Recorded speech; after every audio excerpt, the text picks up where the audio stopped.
दर्शक तू दे जा तेरी बात निहार।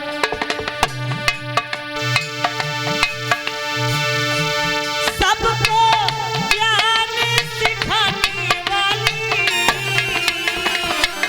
क्या मां शारदे, मां शारदे, मां शारदे, मां शारदे।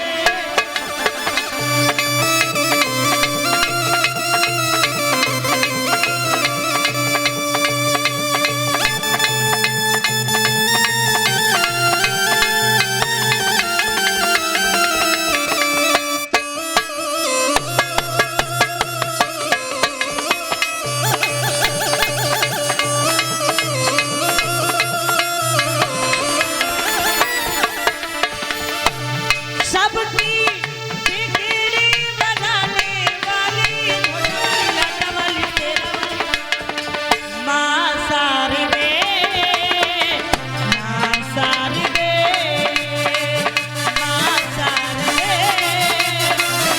मां शारदे।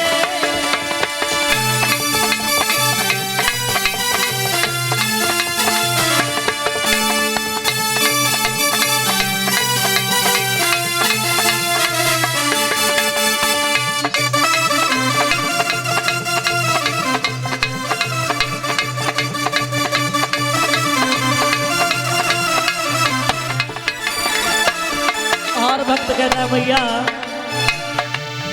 ओ मैंने पुकारा मैया जो तू न आई, आके जो तूने मेरी लाज न बचाई।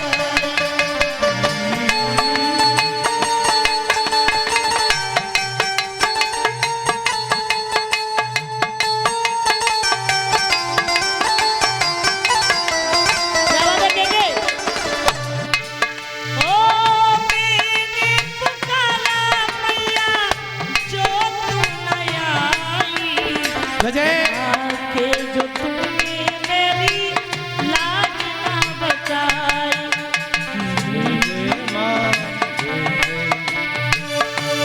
सबकी लाज बचाने वाली शेरा वाली छोटा वाली मां शारदे, मां शारदे, मां शारदे, मां शारदे।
भागवत महापुराण की, पवनपुत्र हनुमान की, ब्रह्मदेव महाराज की जय जय श्री राधे श्याम। अर्चनी बंदनी कथा प्रांगण में समस्त होता बंधो पिता तलो बजरंग सम्मानी मारी संत आत्मा बाहर से आए हमारे अध्यक्ष छोटे बड़े भाई बहनों, सीता अनुसुईया सावित्री जैसी भूमि पे पलने वाली हमारी माता मैंने आपके गांव बगरुआ में कथा का आज द्वितीय दिवस है। महाराज कल से कथा प्रारंभ हो गई है, याद रखना भगवान की सुंदर सी लीलाएं, सुंदर सी चर्चाएं आप बड़े भाव श्रद्धा पूर्वक सुनेंगे। एक बात मैं आपको बता दूं कि भगवान की कथाएं, लीलाएं, चर्चाएं जहाँ होती हैं वो गांव-गांव नहीं होता है, बल्कि वो एक साक्षात्कार वृंदावन धाम बन जाता है। बड़ा सुशोभित हो जाता है वो गांव कि जहां भगवान स्वयं अपनी लीलाओं को दर्शाते हो। और देखिए, कथा सुनने का अवसर भी उसी को मिलता है जिसके जन्म जन्मांतर के पुण्य उदय हो जाते हैं। वही इंसान इस पंडाल में बैठने का अधिकारी होगा, याद रखना। बल्कि कुछ लोग तो आज भगवान के नाम पे भी मजाक बना देते हैं, कहते हैं अरे भैया 2-3 लाख रुपए कथा में खर्च कर दोगे, प्लॉट ले लेते, कोई बढ़िया सी जगह खरीद लेते हैं, कहते हैं ना। लेकिन क्या वो प्लॉट घर साथ जाएगा? नहीं जाएगा ना। जाएगा तो इसी का नाम साथ जाएगा ना। ये सबसे बड़ी भूल इंसान कर बैठा है। आपको पता है ये संसार है, यहाँ जब इंसान जन्म लेता है मौत उसी दिन पीछे लग जाती है, और खाली हाथ आता है, खाली हाथ जाता है। ना कुछ लेके आया, ना कुछ लेके जाएगा। लेकिन फिर भी इंसान की पूरी जिंदगी बीत जाती है, इंसान ये नहीं समझ पाता है कि भगवान ने हमें इस संसार में क्यों भेजा है और हम इस संसार में क्यों आए हैं। यहाँ बैठे मेरे पिता तुल बुजुर्ग, मैं आपको बता दूं ये सबसे बड़ी भूल इंसान कर बैठता है। लेकिन अभी हमारी भागवत आपको क्या सिखाती है? भागवत यही सिखाती है, ध्यान देना। चार वेद शास्त्र में, ए प्यारे, चार वेद शास्त्र में बात मिली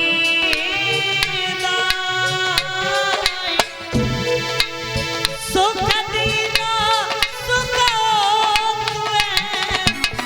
दुख होई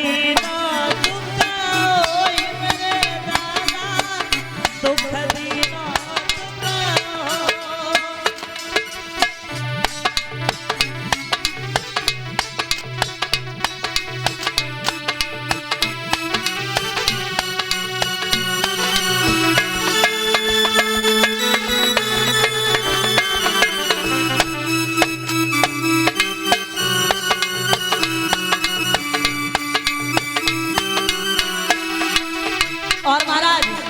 ध्यान देना।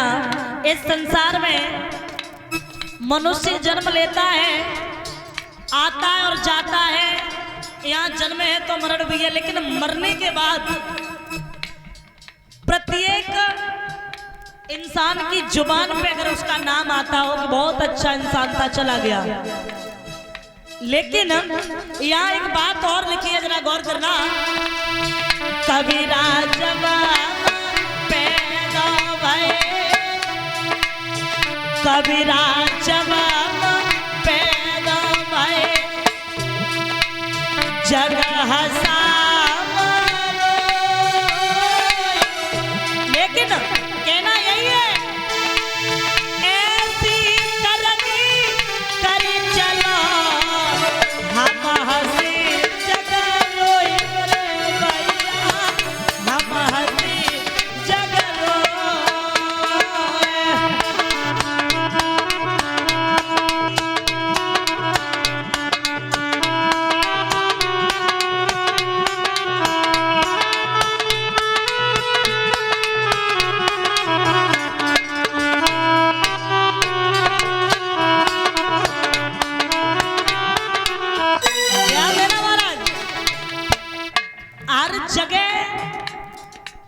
जाते हैं, ठीक है, मंदिर मस्जिद घूमने जाते हैं ना। लेकिन क्यों जाते हैं भगवान के? जब मंदिर में जाते हैं तो भगवान से यही प्रार्थना करते हो, प्रभु आप अपना हाथ हमेशा मेरे ऊपर रखना। मैंने बताया क्या कि कबीरा जब हम पैदा भये जग हसाम रोए। जीव जब माँ के गर्भ में होता है ना तो उसे इतनी परेशानियां होती होती हैं। तब वो अंदर ये कहता प्रभु तू आज यहाँ से बाहर निकाल, बाहर आने के बाद मैं तेरा नाम जरूर लूंगा। देखिए आजकल कथा जो है ना बहुत सरल हो गई, अगर देखा जाए तो एक 10 साल का बच्चा भी एंड्रॉइड फोन लिए घूमता है और लाइव पूरी कथा आप सुन लो। आप सुन सकते हैं लेकिन समझने की कोशिश करिए।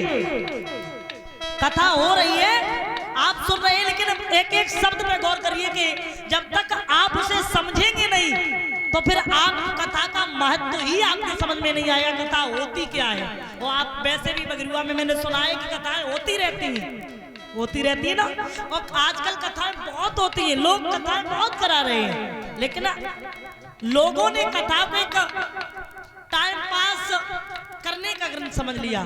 सब नहीं, माफ करना, मैं सबकी बात नहीं करते, कुछ लोग ऐसे जिन्होंने, बता दूं कि कविराज जब हम पैदा भये जग आसाम रोए, जीव रोता है, प्रार्थना करता है प्रभु तुम मुझे यहाँ बाहर निकाल, लेकिन बाहर आने के बाद सब कुछ भूल जाता है। अब उसके लिए ये कहना है कि अगर तू बाहर आया है और तू इन सब दुनिया के झंझटों में सब कुछ भूल बैठा है, याद कर जो एक दिन तूने भगवान से वादा किया था, ऐसी करनी कर चलो, स्वर्ग और नरक कहीं अंत नहीं है, यही है, अंत नहीं है। और कर्म क्या, लोग पूजा करते, आप सुबह उठ के पूजा करिए, आपके कर्म अच्छे नहीं तो पूजा से क्या फायदा है। जब दिल की कुठरिया साफ नहीं तो गंगा नहाए क्या होई।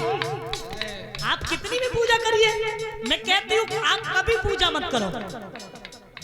ये ब्रह्म मुहूर्त में जागने से आपका कल्याण नहीं होगा, घंटलियां बजाने से आपका कल्याण नहीं होगा। कल्याण आपका तब होगा आपकी नीयत साफ है, दिल साफ है, आप ईमानदार हो। हमेशा पराये धन को आप पत्थर के समान समझते हो, पराई स्त्री को बहन बेटी के समान समझते हो, तो आप समझ लेना इससे बड़ा आपके लिए धर्म हो ही नहीं सकता है। और क्या है बताइए। अरे पूजा कर रहे हो, उसकी मेड़ काट दे सुबह, इतना मिल जाएगा, इतनी हमारे लड़का के लिए हो जाएगी, बताइए। उसकी चोरी कर ले हैं, उसके बेटा को मार दे, उसका बेटा मर जाए, और पूजा किससे क्या फायदा बताइए। मेरा मतलब है कहने का, ए भला किसी का कर न सको तो बुरा किसी का मत करना, फूल नहीं बन सकते तो फिर कांटे बन के मत रहना भैया, कांटे बन के मत रहना।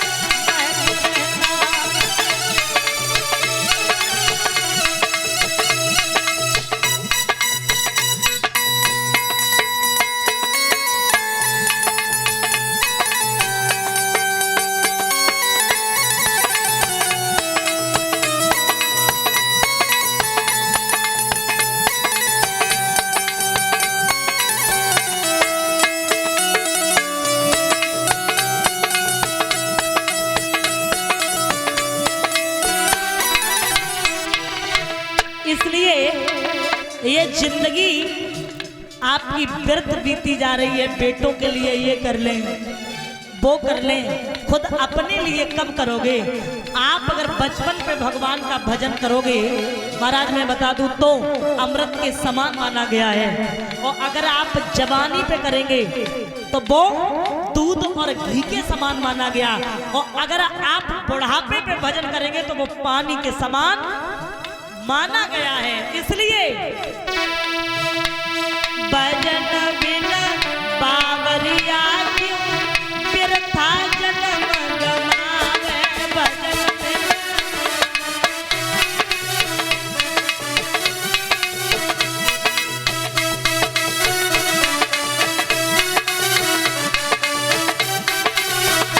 और बाला पलासी खेल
जिंदगी की सबसे बड़ी भूल क्या है? ये मेरा, वो मेरा। अरे रुक जा, ये भी किराए का है, जिसमें रहता है वो भी किराए का है। वो भी कब खाली करना पड़े और ये भी कब खाली करना पड़े कोई पता नहीं है। ये भूल मत कर कि ये मेरा वो मेरा, कुछ नहीं है तेरा। तू कहता है तेरा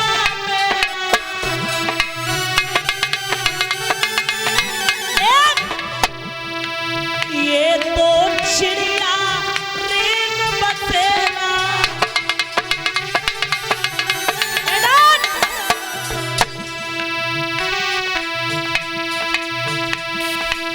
अंत समय कोई काम गया वे,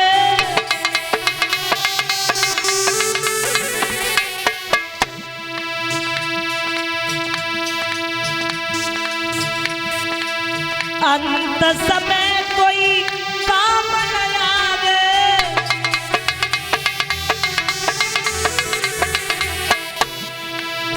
अंश अकेला उड़ जावे।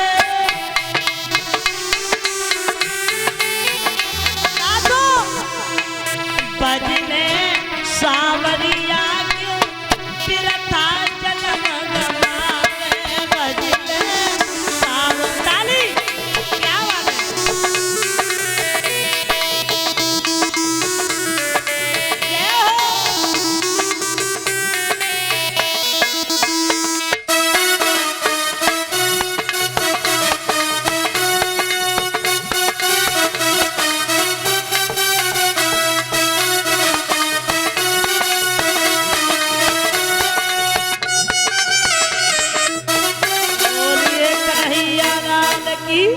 मेरे प्यारे श्रोता बंधु, बड़ी सुंदर कथा अभी सुन रहे थे आप। हमारे छोटे भाई के मुखारबन से सुंदर कथाएं सुनाई होंगी। ज्ञान और बैराग तरुण हुए तो भगवान की कथा को सुन करके। गोकर्ण जो अच्छे स्वभाव का था, भगवान की पूजा करता था, द्वंद्वकारी नीच स्वभाव का था, उसके जीवन में कितनी परेशानियां आई और अंत में उसे भी अगर मोक्ष प्राप्त हुआ तो भगवान का नाम लेने से। आइए अब मैं आपको बड़ा सुंदर प्रसंग सुनाते महाभारत की कथा। परीक्षित जी का जन्म कैसे हुआ, सुखदेव भगवान का जन्म कैसे हुआ, और सुखदेव भगवान जो परीक्षित जी के कल्याण के लिए परीक्षित को कथा सुनाते, अभी उनका जन्म नहीं हुआ, मैं आपको परीक्षित के जन्म की कथा सुनाएंगे और सुखदेव के जन्म की कथा सुनाएंगे। परीक्षित को किस तरीके से श्राप लगा है, आप ध्यान देना मेरे प्यारे। महाभारत का युद्ध हुआ, बता दो कि कौरवों पांडवों में कोई अंतर नहीं था। कौरव और पांडव जो थे वो सगे चचेरे भाई थे। अंतर सिर्फ इतना था कि कौरव जो थे वो पांडवों पे इतना जलते थे कि एक दिन की बात है, पांडवों ने एक बात कही, ज्यादा नहीं, हम पांडव 5 हैं तो आप हमें 5 गांव दे दो। बोले तुम 5 गांव की बात करते हो, हम तुम्हें सुई की नोक की भी जगह नहीं देंगे। तो महाराज ये वानप्रस्थ में रहते थे। प्रमाण मिलता है पांडवों ने उसी वानप्रस्थ को धीरे धीरे काट काट करके इंद्रप्रस्थ बना लिया, और जब इंद्रप्रस्थ बना लिया अब पांडवों को कौरवों से कोई काम नहीं पड़ता। जब कोई काम नहीं पड़ता, विचार करते हैं और सोचते हैं कि पांडवों को अब तो हमसे कोई काम ही नहीं पड़ता। एक दिन की बात है, दुर्योधन ने विचार किया तो उस इंद्रप्रस्थ को देखने के लिए चला, और जब इंद्रप्रस्थ को देखने के लिए चला तो क्या देखा है, द्रौपदी जो थी छत पे खड़ी थी, अपने केसों को सुखा रही थी। अब दुर्योधन ने एक अद्भुत नजारा देखा, जहाँ जल था वहाँ थल दिखता था, और जहाँ थल था वहाँ जल दिखता था। दुर्योधन ने धोखे से, नहीं समझ में आया, अपनी धोती को ऊपर कर लिया। द्रौपदी एकदम से छत से बोली, अरे गलती आपकी नहीं है, अंधों के तो अंधे ही पैदा होते।